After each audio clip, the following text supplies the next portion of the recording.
Hello everyone, my name is Speed Alligators and welcome to another video, and today we will be talking about Call of Duty Vanguard Zombies. But before we jump into that, make sure to subscribe to the channel to see more Call of Duty content, Battlefield, and Halo Infinite content, since I will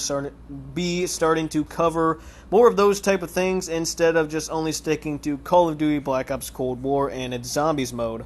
Now, for those of you who are unaware, it is reported that Call of Duty Vanguard will have a Zombies mode that will be made by Treyarch, since Sledgehammer Games is fully committed to making the campaign and the multiplayer aspect of the game, which probably is going just as well as they did with Cold War, which means it's going terribly because they have really no organization, I guess, because they constantly fumble games and just mess them up. But regardless, I want to talk about something that I don't see a lot of people talking about, and that is the issue of the fact that I think Call of Duty Vanguard Zombies will be awful and really just a repeat of what happened in terms of Cold War. But with Cold War having better mechanics than the games before it and bringing a lot of new stuff to the table, I'm more talking about the map aspect of it and the fact that the game launched with one single map and did not have a new map for, I believe, 5 months. And even though they did technically bring new modes to it, they only brought Cranked and that one Christmas mode I forget the name of. But, you know, it really just shows that they are very overworked and do not have enough time to really release all the maps at launch and then add DLC, because they probably didn't plan on having a ton of maps at launch and then launching DLC after. And with all the rumors about Vanguard being super behind in development and possibly not even launching with a multiplayer, but being like a campaign-only launch and all that things like that, I think it's going to show, because Zombies will, like I said, follow the same route as Cold War Zombies, where it barely releases anything. And there's another issue I want to talk about, and that is, what are they even going to do with Zombies? Because there's obviously the Black Ops 1, 2, 3, and World at War version of doing things where it's very similar mechanics in all the games with perks and things like that, costing the same amount of points, weapons on the wall, the mystery box, starting pistols, all that. Then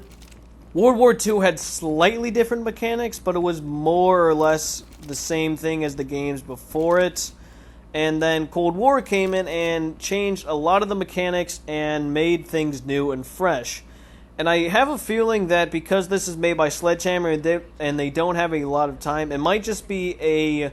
Cold War clone, or it might just follow what the other games before Cold War had already been doing. And I think this might start a trend of games that are made by Treyarch or Sledgehammer and the zombies in them, because in my opinion, I think that doing what Cold War has done will be a massive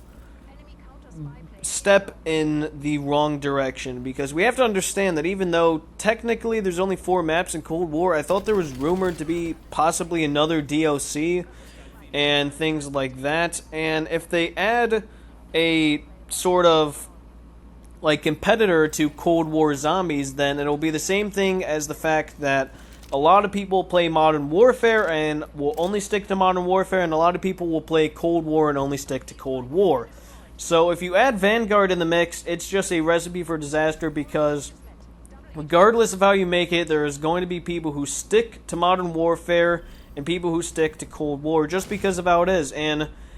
I'm not going to go into the Warzone aspect of it, because that is going to be a nightmare to try to mix Vanguard's weapons with Cold War's weapons and Modern Warfare weapons and have a actually balanced and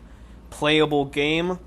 And in general, in Zombies, I think it's going to be more of the same, where it's just going to be probably World War II style maps, like the game, not the actual conflict.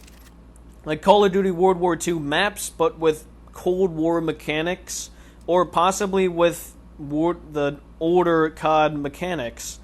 And this really doesn't allow for much wiggle room in terms of map design and layout and stuff, because of how pressed they are. I feel like the maps are going to be very, very meh. Because I know, obviously, the Cold War launch map was very good. A lot of people liked it, but it was only one map. And then Firebase Z launched, and a lot of people thought it was good, but it wasn't worth the very long wait. And then I don't even remember the name of the newest map, although I've played it. That also, I think it's a good map, but it's not worth waiting almost a year, or not a year, but a lot of time from the launch of the game till now, and all we have is 3 maps and that one kind of map that's also a mode that a lot of people don't play at all. But anyway, those are my thoughts on the game and its current state and everything like that. So with that, we will conclude the video. Make sure to like and subscribe and comment what you thought of this video down below or future video ideas. And as always, I will see you all next time.